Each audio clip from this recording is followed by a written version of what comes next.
तस्मै संज्ञानरूपाय नमोस्तु परमात्मने।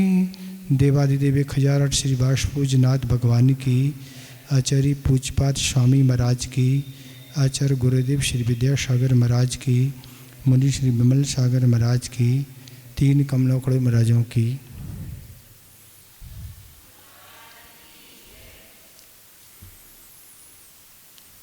आचार्य महाराज शिष्य से कह रहे हैं कि हे वत्स, धन आदि में आसक्त व्यक्ति अपने ऊपर आई हुई विपत्ति को नहीं देखते। जो लोभी व्यक्ति होते हैं, जिनकी आसक्ति धन पर रहती है, धन आदि वस्तु पर, वह उन पर कितनी भी विपत्ति आए पर वह क्या है, विपत्ति उसको मानते ही नहीं। जैसे कल दृष्टांत दिया ही था कि वो अपना सब कुछ देख रहा है और अपने बचाव के लिए कोई उपाय नहीं कर रहा। तो अगले श्लोक में दे रहे हैं कि किस तरह से लोभी की दृष्टि होती है। 15 नंबर श्लोक, इसका उच्चारण करना। आयुर वृद्धि, आयुर पढ़ना है, रेफ है, आयुर वृद्धि क्षयोत्कर्ष, आयु वृद्धि क्षयोत्कर्ष हेतुम कालस्य निर्गमम हेतुम कालस्य निर्गमम वाञ्छताम धनिना मिष्टम, वाञ्छताम धनना मिष्टम जीवितात सुतराम धनम, जीवितात सुतराम धनम आयुर्वेदी क्षयोत्कर्ष हेतुम कालस्य निर्गमम वाञ्छताम धननामिष्टम जीविता सुतराम धनम।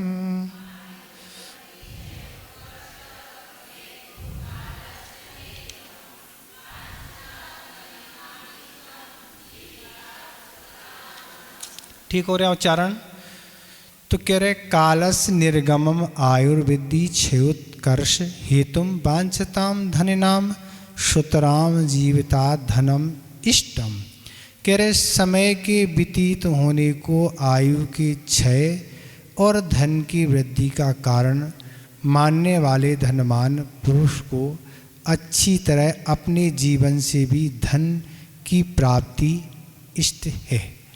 तो इसमें आचार्य महाराज कह रहे हैं कि समय के व्यतीत होने को, जैसे जैसे समय व्यतीत होगा, घंटे, दिन, पक्ष, माह और वर्ष ये निकलेंगे, तो जीवन, व्यक्ति का जीवन जैसे जैसे व्यतीत होगा तो 2 कार्य होंगे। क्या होंगे?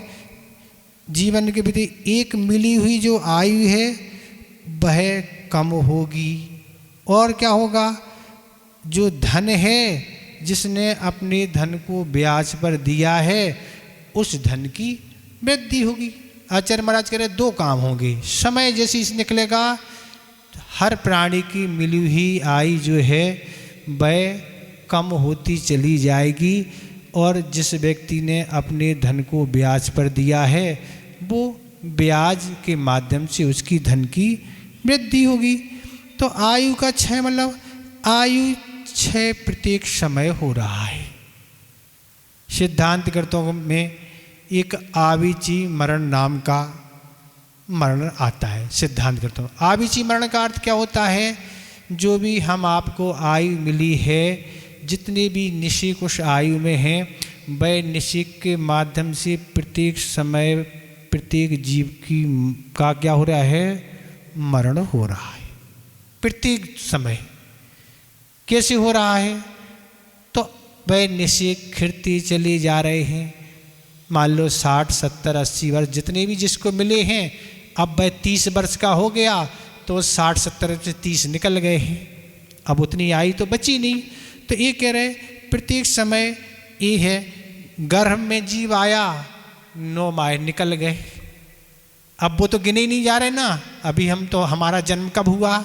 जब हमें यहाँ 9 माह वो निकल गए, वो भी उसी में जन्म कब हो गया, मनुष्य आयु शुरू कब से हो गई, जैसे ही मरण हुआ जिस आयु से और मनुष्यों में आना हुआ वहीं से शुरू हो गई।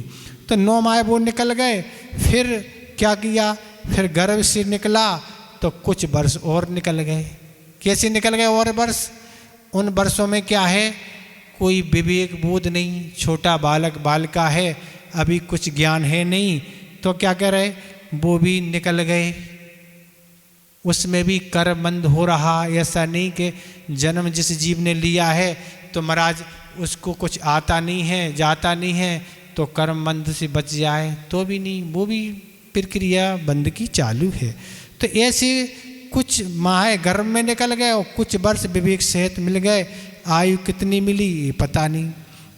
तो इस तरह कह रहे हैं, आविची मरण के द्वारा प्रत्येक समय इस मिली हुई आयु में से कम होती चली जा रही है। और क्या कर रहे हैं महाराज, हम तो क्या मना रहे हैं, बर्थडे मनाएंगे। कब मनाएंगे? जब हम जिस वर्ष की हो जाती है तो हम बर्थडे मनाते हैं, कितनी खुशी होती है।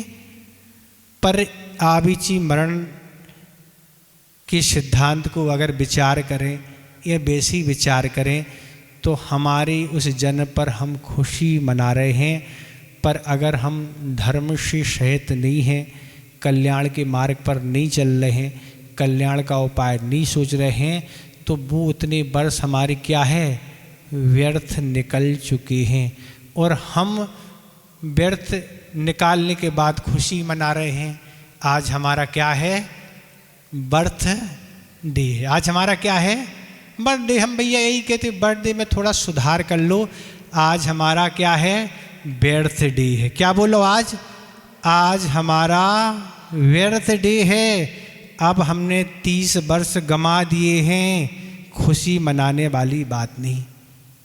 लगभग तीर्थंकरों ने जिस दिन लगभग तीर्थंकर का जन्म कल्याणक है, उसी दिन तप कल्याणक भी है। क्यों है?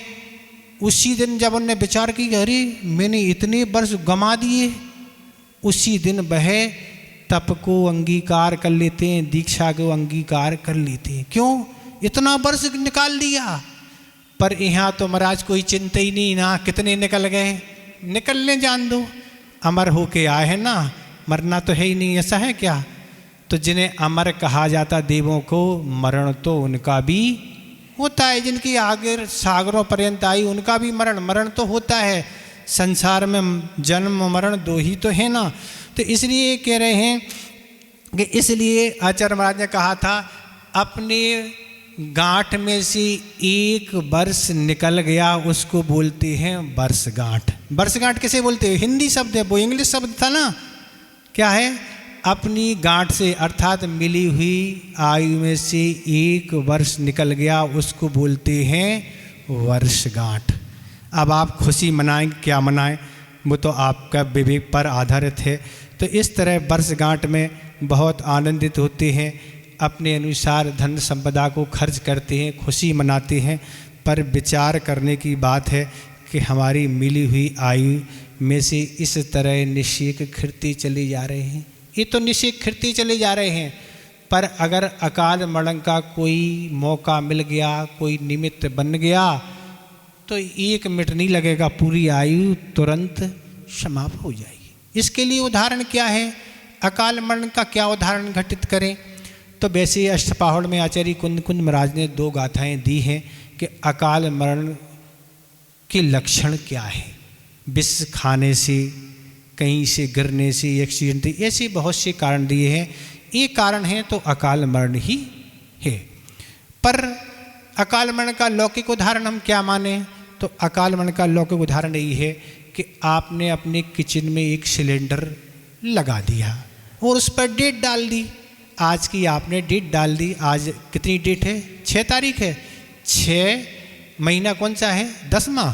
6/10/2023 डाल दिया। अब आपको पता है ये 1 महीने तो चल रही है ना, 1 महीने आपको भरोसा है। पर अगर वह लीकेज हो गया या अग्नि लग गई या फट गया, तो अभी लगाया 1-2 घंटे में बराबर होके सारी की सारी गैस उस समय रिस के वह सिलेंडर पूरा खाली हो गया।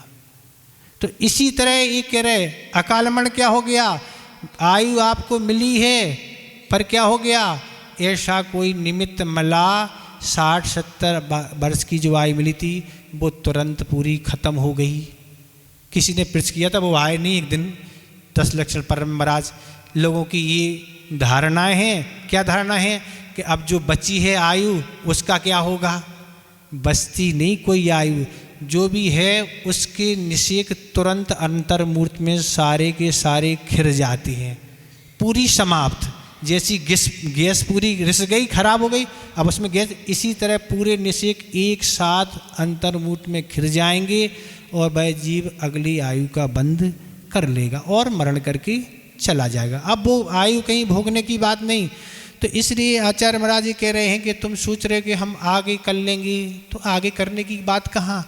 अकाल मरण का अगर कोई निमित्त बन गया, सारे निषेक खिर जाएंगे, मरण होके अब जैसे परिणाम रहेंगे वैसी आपकी उस समय आयु बंद हो जाएगी और एक भव आपका समाप्त हो गया।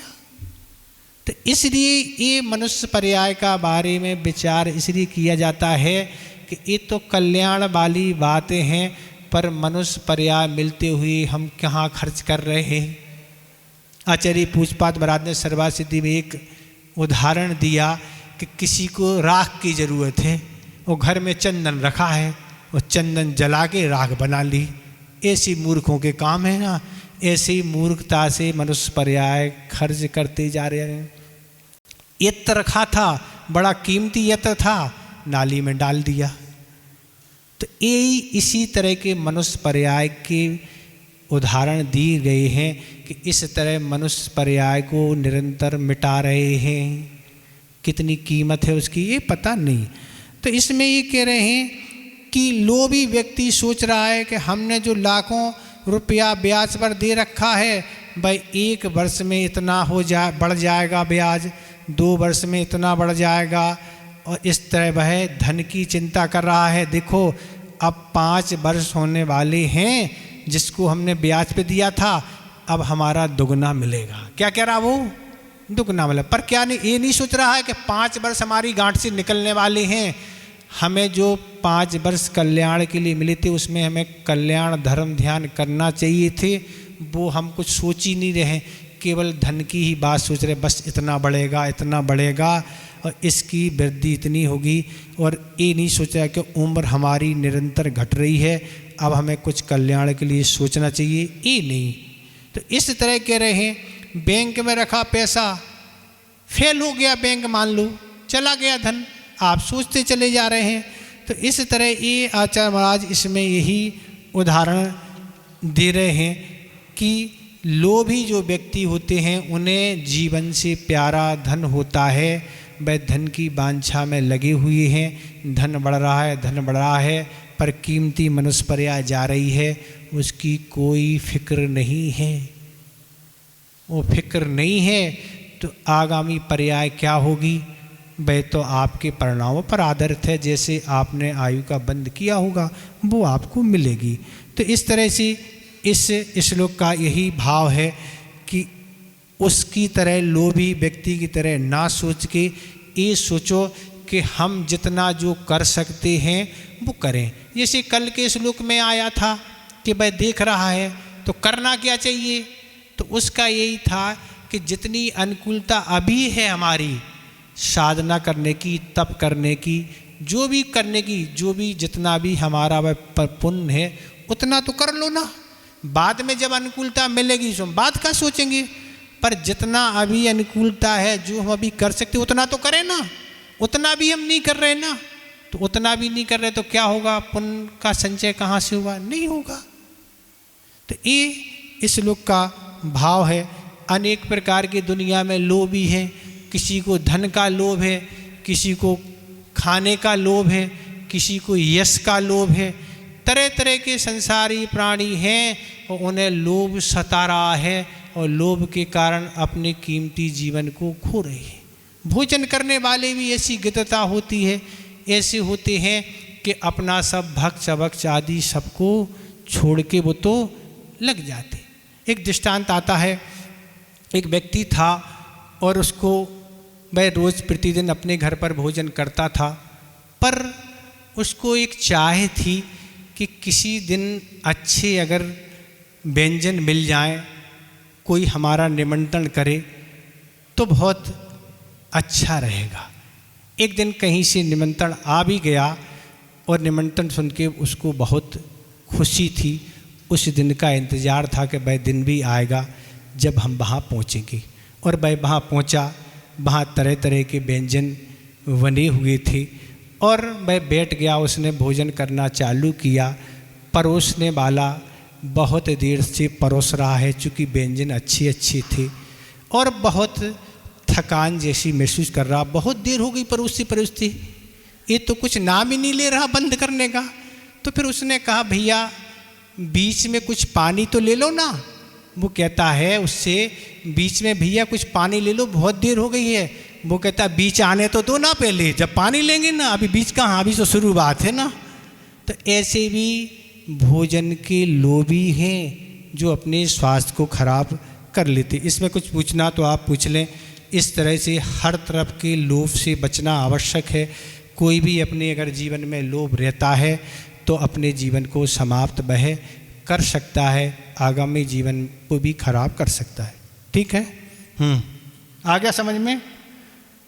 अगला, शिष्य ने जैसे ही सुना कि धन का लोभ नहीं करना चाहिए तो उसके मन में एक शंका उत्पन्न हो गई कि पाप कार्य की हानि और पुण्य की वृद्धि देव पूजा, विधान, पंचकाणक, पातदान आदि कार्यों से, जो भी कार्य होते हैं ये धन से होते हैं, धन के अभाव में तो हो नहीं सकते। अतः धार्मिक कार्य संपन्न करने के लिए धन का उपार्जन करने में क्या दोष है? एक प्रश्न कर रहा है। क्या कर रहे हैं? हमें जो भी पात्रादानी आदि को भी कुछ करना है, पंचका आदि, वो धन के अभाव में हो नहीं सकता। तो हम धन के अभाव में तो क्या धार्मिक कार्य के संपन्न कर लेंगे, हम क्या धन कमाएंगे तो उसमें कोई दोष रहेगा? उसके समाधान के लिए आचार्य महाराज 16 नंबर श्लोक दे रहे, इसका उच्चारण करें। त्यागायश, सुराघात करना है इसको, और त्यागाय पढ़ना तो सुराघात नहीं होगा। त्यागायश श्रेयसे वित्ते, त्यागाय श्रेयसे वित्ते मवित्ताः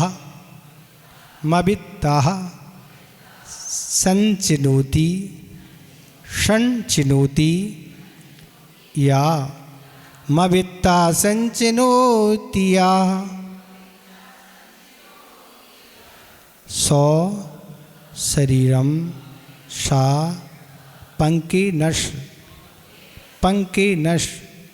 सौ शरीरम स पंके नश स्नास्या मीति विलिम्पति स्नास्यामीति विलिम्पति। त्यागाय श्रेयसे वित्ते मवित्या संचिनोति या स्वशरीरम स्वपंकेन स्नास्यामीति विलिम्पति।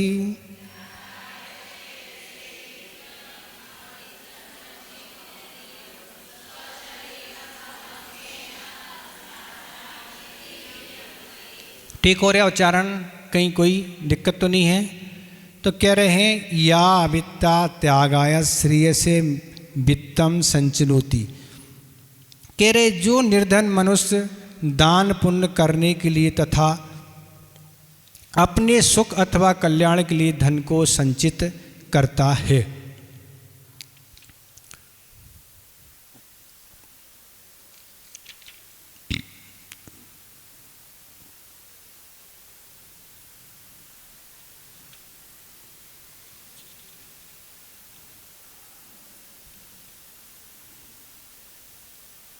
सायस्नास्यामि इति स्वशरीरम पंकेने विलंपति। वह मनुष्य में स्नान करूँगा इस विचार से अपने शरीर को कीचड़ से लेपता है। क्या उदाहरण दे रहे हैं? शिष्य की शंका तो यही थी कि हमें दान पुण्य आदि करना है, उसके लिए अगर हम धन कमाएंगे तो क्या दोष होगा। तो आचार्य महाराज क्या उदाहरण दे रहे हैं कि जिस तरह किसी मनुष्य को स्नान करना है तो पहले वह शरीर पर कीचड़ को लेप करेगा, फिर स्नान करेगा। तो कीचड़ लेपने के समान क्या हो गया, पहले पाप के द्वारा धन को कमाएगा, फिर स्नान का अर्थ उसको दान में लगाएगा। अब आप विचार करो, जब वह दान पुण्य के लिए भी आचार्य महाराज इस धन कमाने की स्वीकृति नहीं दे रहे, तब विषयों को भोगने के लिए धन कमाने की स्वीकृति देंगे क्या? नहीं देंगे। तो क्या कह रहे हैं, जो निर्धन जिसके पास धन नहीं है, जिसने पूर्व में दान नहीं किया, त्याग नहीं किया, धर्म नहीं किया, तप नहीं किया, उसके कारण उसको धन नहीं मिला, अर्थात वह निर्धन बन गया। तो उसकी भावना क्या है? उसकी भावना यही है कि हम आहार दान करें, पड़घान करके नवधा भक्ति पूर्वक मुनि महाराज को आहार दें, क्योंकि मुनि महाराज के 6 आवश्यक बिना भोजन के होंगे नहीं। तो तप कैसे होगा? विहार भी करना, वैयावृत्ति करना, आदि आदि कार्य करना है, इसलिए आहार देना आवश्यक है, नहीं तो अकाल में मरण हो जाएगा। एक समय है, नहीं मिलेगा भोजन तो अकाल में उनका मरण हो जाएगा, तो उनका अकाल में असंयम में जन्म होगा। कहाँ? देवों में जाके उत्पन्न होंगी। तो जो तप साधना करके यहाँ निर्जरा कर सकते वो वहाँ नहीं होगी।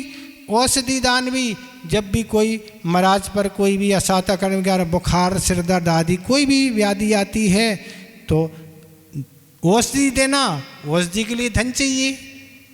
पर और क्या कह रहे हैं? आवास दान ठहरने के लिए स्थान अगर हमें बनाना है तो भी हमें पैसे चाहिए, बिना पैसे के हम आवास दान नहीं कर सकते। और उपकरण दान पिची कमंडल सास 3 ही उपकरण होते हैं, आगम में 3 का विधान किया, तो हमें उपकरण दान करना, उसके लिए धन चाहिए, तो कमाना तो पड़ेंगी ना। तो इस तरह से आचार्य ने 3 ही उपकरण रखे हैं, गाड़ी, मोबाइल और कूलर, एसी, लैपटॉप आदि, इनको उपकरण की कोटि में नहीं रखा। महाराज हम ये देखेंगे तो पुण्य लगेगा क्या? नहीं। जो आचार्य ने जिन वस्तुओं के दान के लिए कहा है, वह अगर हम दान देंगे तो ही पुण्य का संचय करेंगे। जो उनके योग उपकरण नहीं है, पहली बात तो उपकरण की परिभाषा यही है, जो उपकार करे उसको ही उपकरण कहा है। जिससे चर्या में दोष लगें, परग्रह की कोटि में आए, चर्या बिगड़े, उसको उपकरण की कोटि में रखा ही नहीं गया। तो इसलिए वही उपकरण देने योग्य हैं जो आगम में जिनका विधान किया है। पिची जब खराब हो जाती है तभी बदली जाती, ऐसी नहीं बदली जाती कि नहीं खराब भी नहीं है तो भी बदल लो, कमंडल फूटा टूटा नहीं है तो भी बदल लो, तो भी नहीं, कोई परेशानी होना चाहिए। तो इस तरह से शास्त्र भी है, उनको शास्त्र की आवश्यकता है तो शास्त्र दान करें, आवश्यकता है उनको तो कर लें अपने हिसाब से, स्वाध्याय उनके लिए आवश्यकता है। इस तरह अगर ग्रंथ आदि आप लोग प्रकाशन कराएंगे तो भी पुण्य का संचय होगा। तो इस तरह से ये मंदिरों का निर्माण कराना, उसके लिए भी धन चाहिए, मूर्ति बनवाना उसको धन चाहिए, पंचकाणक करवाना उसको धन चाहिए, विधान आदि। तो ये शिष्य का प्रश्न है कि इस तरह का कब होगा? जब हमारे पास पैसा होगा, जब तो हम ये कर पाएंगे। तो ये सुख कला तो कह रहे आचार्य महाराज कमाता है, संग्रह करता है। तो अब क्या कह रहे हैं? बस वही उदाहरण दे रहे हैं कि पहले पाप करो, पहले पाप से धन को कमाओ और फिर जाके दान करो। तो एक कीचड़ का उन्हें उदाहरण दी। तो ये महाराज जी हमारी समझ में नहीं आ रहा है, फिर कैसे मंदिर बनेंगे, कैसे आहार दान करेंगे, क्या कैसे क्या चलेगी दुनिया हमारी? कुछ हमारा तो दिमाग कुछ सुन के ही गड़बड़ हो रहा ना। तो आचार्य महाराज की सोच बड़ी ऊंची सोच होती है। उसको अपन नहीं सो। आचार्य महाराज उदाहरण दे रहे हैं, इसका कारण है कि धन कमाने के लिए व्यक्ति निंद से निंदकार करता है, अनीति पूर्वक अन्याय पूर्वक जैसे बनता है, सो उसको तो पैसा चाहिए, हाय पैसा, उसको और कुछ नहीं दिखता। एक दुकान यहाँ खोलेंगे तो एक दूसरी जगह खोलेंगे, क्यों? नौकर चलाएंगे ना, और हम भी चलाएंगे और 4 से दुकान खोल लेंगे, पर हमारा नंबर फर्स्ट हो जाना चाहिए ना। तो ऐसे कमाइयों में लगे हैं, तो इसका कारण धन कमाने के लिए निंद से निंदकार करेंगे, बड़ी बड़ी फैक्ट्रियां डालेंगे, बड़ी बड़ी खदानें डालेंगे, और इस तरह से बड़े बड़े ऐसे अनीति पूर्वक जो व्यापार करेंगे। तो आज तो जैन हो के सब व्यापार कर रहे हैं, बढ़ई का भी, लोहार का भी, और जो कुछ है लाउंडर और ब्यूटी पार्लर, क्या क्या होता है, ये तो आप सोचिए। जो 4 प्रकार का वर्गीकरण है वैश्य आदि को लेके, वो वर्गीकरण व्यापार को लेके ही है। अगर जो जैन है तो वह उच्च की कोटि में है, वो ये व्यापार करेगा तो उच्च कहलाएगा क्या? नहीं। तो इसलिए ये सारे क्या क्या व्यापार हो रहे हैं सब आपको ज्ञात है। तो इसलिए सोचें कि इस तरह से निंदकार करेगा, तरह तरह की चोरी भी करेगा और भी तरह तरह के करेगा, और उसमें धर्म ध्यान के योग जो कार्य है वे करने ही नहीं, ना आपसे करना, ना पूजन करना, ना स्वाध्याय करना, ना आहार दान करना, ना वैयावृत्ति आदि कुछ नहीं करना, यहाँ तक कि रात्रि भोजन आदि कुछ नहीं छोड़ के बस इसी गुण में लगे हैं कि धन आना चाहिए। तो ये कह रहे हैं, तो इसलिए आचार्य महाराज बड़े दयालु कह रहे हैं, भैया अगर ऐसे धन में तुम लगे रहो कमाने में तो तुम्हारी दुर्गति होगी। और फिर क्या कह रहे हैं, फिर उसे में भी सम्मान की चाह है महाराज। अगर सम्मान नहीं मिलता है, मोबाइल पर नाम नहीं आता है, पेपर में नहीं आता है, वो माइक पर नहीं बोलता है, माला आदि गिफ्ट नहीं दी जाती है, तो लड़ाइयाँ शुरू हो जाती हैं। तो दान भी दिया, पर अगर सम्मान आदि की चाह है तो वह दान का जो पुण्य था वो कटेगा ना, उतना तो नहीं मिल पाएगा, मिलेगा तो ये चाय सता रही है, इस सताए से भी है। तो इस तरह से क्या कह रहे हैं, दान करने वाला बड़ा एहसान समझता है, ऐसा हम सोच लेते हैं ये अवसर आया है, पर एहसान नहीं कर रहे, ऐसा सोचो हमें तो अवसर मिला है, तो हमारा ये धन अच्छे कार्य में लग गया, नहीं तो बुरे कार्य में लग जाता तो उसमें हम पाप के निमित्त हम बनते। तो इसलिए मैं दान देता हूँ, मैं मंदिर बनवा रहा हूँ, मैं आहार दान नहीं करता तो मुनिराज की क्या हालत होती। पर विचार करो, सम्यक दृष्टि है तो वो कभी ऐसा सोच नहीं सकता कि मैं आहार दान नहीं दूंगा। सम्यक दृष्टि है ये तो उसके अंदर कभी विचार आते ही नहीं है। सम्यक दृष्टि की तो ऐसी कथानक अभी शायद महाराज ने चतुर्मास के दिन यह सुनाया था, हमें याद नहीं है, किसी ने सुनाया था कि उसको पता पड़ा गृहस्थ को कि मुनि महाराज कहाँ चतुर्मास कर रहे हैं, जंगल में, और लगा अब कुछ है ही नहीं ना यहाँ, कौन आहार कराएगा। तो उस गृहस्थ ने क्या किया, महाराज का चतुर्मास यहीं तो हमारा भी चतुर्मास यहीं, और उसने सारा डेरा अपना जंगल में डाल लिया और 4 महीने अच्छे से पड़घान करके आहार दी।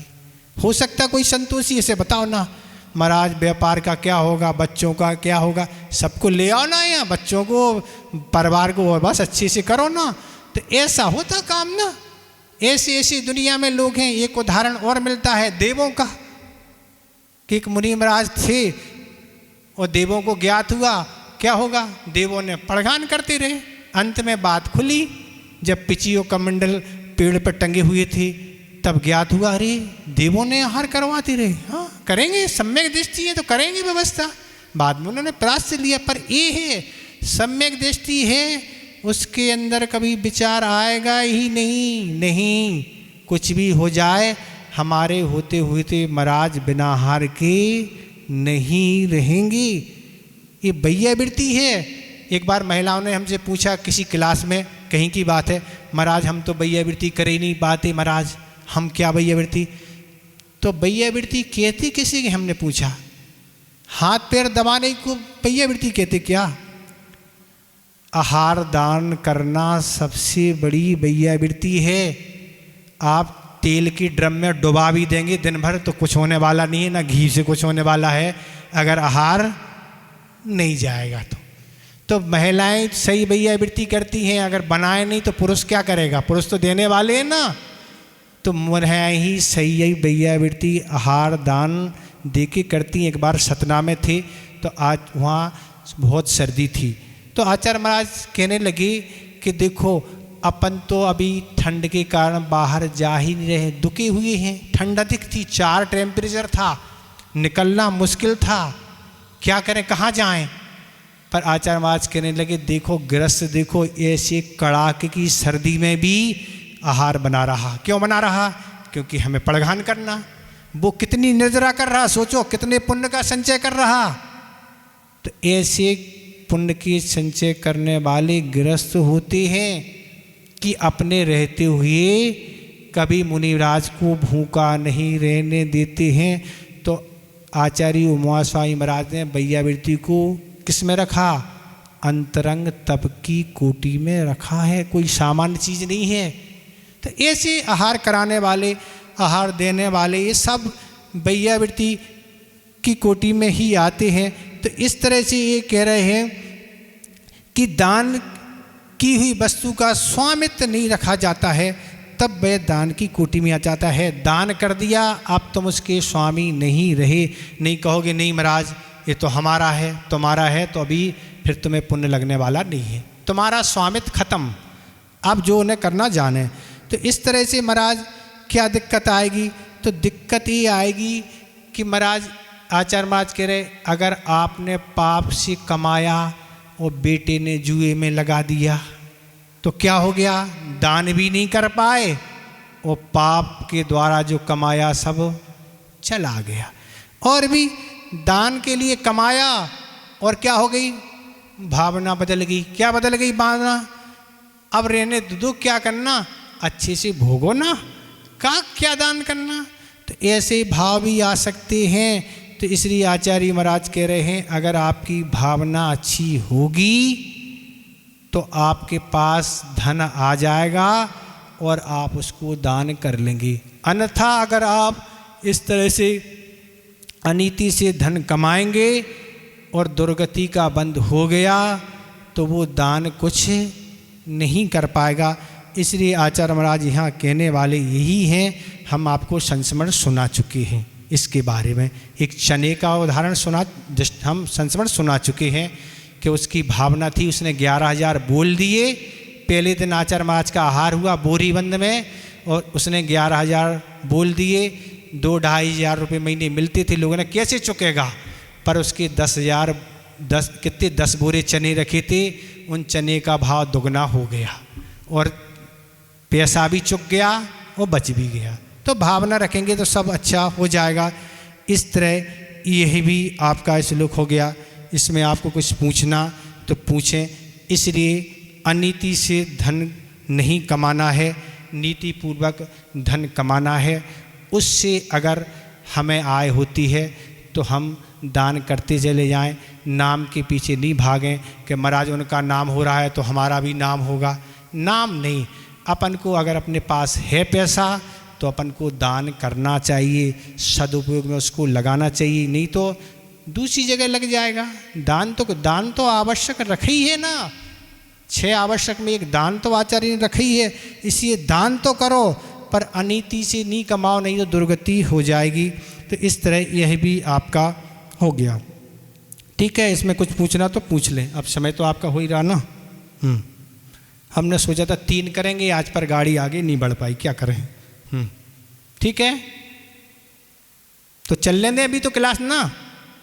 उत्साह तो लग रहा है ना, ऐसा तो नहीं लग रहा कि जबरदस्ती बंधे हुए हैं हम।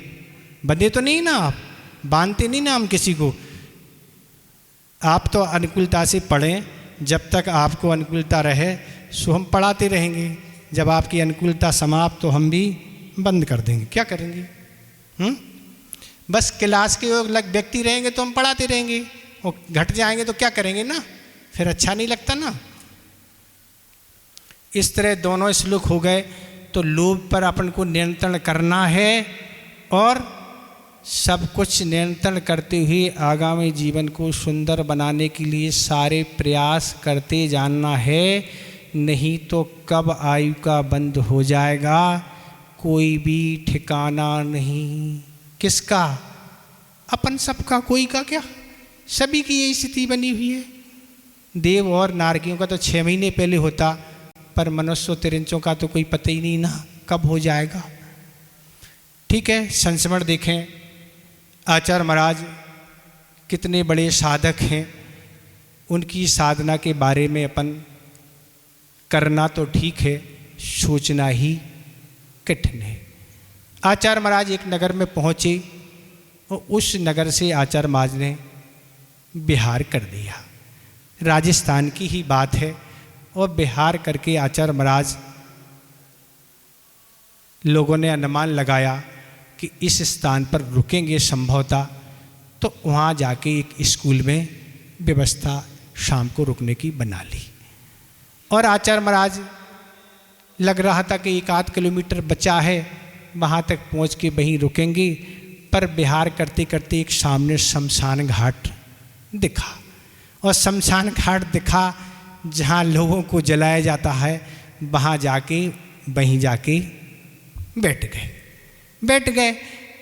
लोगों ने कहा, आचार्य महाराज हमारी विनती सुनो, यहाँ नहीं रुको आप, हमने यहाँ से 1 किलोमीटर आगे दूरी पर एक स्कूल में आपकी व्यवस्था बनाई है, यहाँ तो रात कैसे निकलेगी, बहुत डर लगेगा, यहाँ बहुत डर की बात है। आचार्य महाराज हंस के हुए बोले, डर लगेगा भैया, यहाँ तो डर भागता है, डर लगता नहीं है। डर लगने की यहाँ कोई बात नहीं, हम तो यहीं साधना करेंगे, और तुमने जो स्थान देखा है वहाँ जाके तुम लोग उसका उपयोग करो, और हम तो बस यहीं रहेंगे, हम कहीं जाने वाले नहीं। और वहीं आसन लगा के बैठ गए मिट्टी पर, कोई आटे पाटे की कोई बात नहीं, आसन लगा के मिट्टी पर बैठ गए, पूरी रात बैठे रहे। और जो साथ में थे वो थोड़ी दूर पर बैठते पूरी रात वो भी देखते रहे। उनकी भी रात निकल गई और आचार्य महाराज की भी रात निकल गई। और सुबह उठी, ध्यान हुआ आवश्यक किए, और फिर वहाँ से बिहार करके अगले स्थान पर आ गए। तो ऐसे गुरुदेव हैं, लोग भूतों से डरते हैं, वो भूतों के पास जाते हैं। डरने की तो आज तक, डर नाम की वस्तु तो हमने आचार्य महाराज से आज तक सुनी नहीं, कभी किसी से डर वाली तो कोई बात नहीं। अच्छे आते, कल एक संस्मरण याद आया था, वो भूल गए, याद नहीं आया शायद, कल कहाँ संस्मरण, हाँ एक याद आ रहा, कल का एक संस्मरण सुनाया था, उसी के दूसरा सुनाना था, वो हम सुनाना था पर ये सुना दिया। क्या संस्मरण था? कल का जो संस्मरण कुंडी लगाने वाला था, तो एक प्रसंग है कि आचार्य महाराज रात शाम को जिस पार्टी पर बैठ जाते हैं आचार भक्ति के बाद, वह उस पार्टी को छोड़ के कभी कहीं नहीं जाते। बैठ गए मतलब अब रात वहीं निकलेगी। पर आचार्य महाराज अमरकंटक में विराजमान थे, सर्दी वहाँ अधिक पड़ती है, रात्रि में लघु शंका जाने का 3-4 बजे के आसपास बन गया कि जाना ही पड़ेगा। और आचार्य महाराज पाटे से उठ के और जा रहे थे।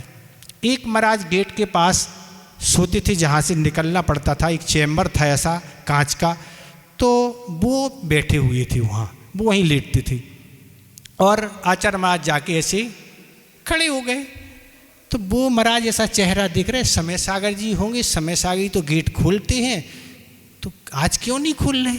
बहुत देर तक देखते रहे, फिर समझ में आया अरे आचार्य जी, तुरंत पिची लगाई और ऐसा गेट खोला, और फिर ऊपर तक आचार्य महाराज के साथ गए, वापस आके अपने स्थान पर छोड़ा। उन्होंने हमें सुनाया कि ऐसा ऐसा हो गया, हम कितने बड़े मूर्ख हैं, आचार्य महाराज खड़े थे और हम तो ऐसे आचार्य महाराज हैं, खड़े रहे, न तो उन्होंने कोई संकेत किए गेट खोलने के लिए, न कुछ कहा, वर्षों में एक आध कभी बहुत ज़्यादा परेशानी आती, तब आचार्य महाराज कभी जाना पड़ता, न तो रात में वह कभी पाटे से नीचे पैर कभी रखते ही नहीं। समय आपका हो गया। बोधि समाधि परिणाम शुद्धि स्वात्मत लब्धि शिव शोक सिद्धि चिंतामणि चिंतित वस्तु दाने तुम बंद मानस।